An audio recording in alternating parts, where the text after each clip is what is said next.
સુરત ભાજપના ward number 24ના પ્રમુખ દ્વારા જાહેરમાં કેક કાપી જન્મદિનની ઉજવણી કરી હોવાનો વિડીયો વાયરલ થયો છે.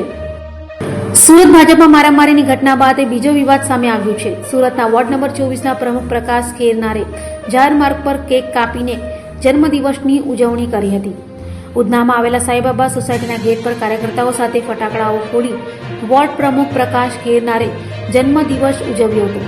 એક તરફ સુરત પોલીસ કમિશનર દ્વારા જાહેર માર્ગો પર જન્મદિવસની ઉજવણી કરવા પર પ્રતિબંધ મૂકવામાં આવ્યો છે, ત્યારે પ્રકાશ ખેરનારના જન્મદિવસની ઉજવણીનો વિડીયો સોશિયલ મીડિયામાં વાયરલ થયો છે, જેને લઈ કાયદો બધા માટે એક સમાન હોવાનો દાખલો બેસાડવા માટે ઉધના પોલીસો કાર્યવાહી કરે છે તે જોવાનું રહ્યું.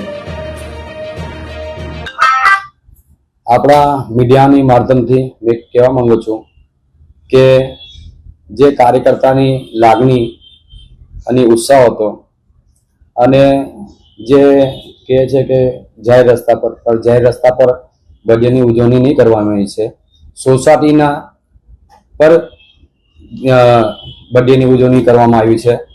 અને જે કાર્યકર્તાની જે લાગણી છે, લાગણીને માન રાખીને આપણે એમને જે મને શુભેચ્છા પાઠવી છે એમનું બી મેં દિલથી આભાર વ્યક્ત કરું છું. અને આપણાથી કઈ મારા કાર્યકર્તાથી આ કોઈ બી, અને તમે બાકી વિડીયો બી જોયા હશે, અલગ અલગ આંગણવાડીઓમાં અલગ અલગ જે બાળકો છે, અનાથ બાળકો છે, એમને કીટ વિતરણ કરીને, જે આંગણવાડીના બાળકો નીચે બેસતા હતા એમને બેન્ચ આપીને, અમારા જે અલગ અલગ એનજીઓ છે એમના મારફતથી મારા જન્મદિવસ નિમિત્તે બનાવીને એમને જે બેન્ચ આપ્યા છે એમને બી મેં શુભેચ્છા પાઠવું છું.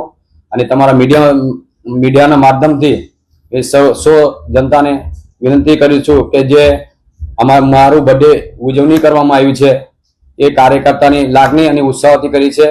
કોનું મન દુખાન થાય એવું કાર્ય અમે કર્યું નથી.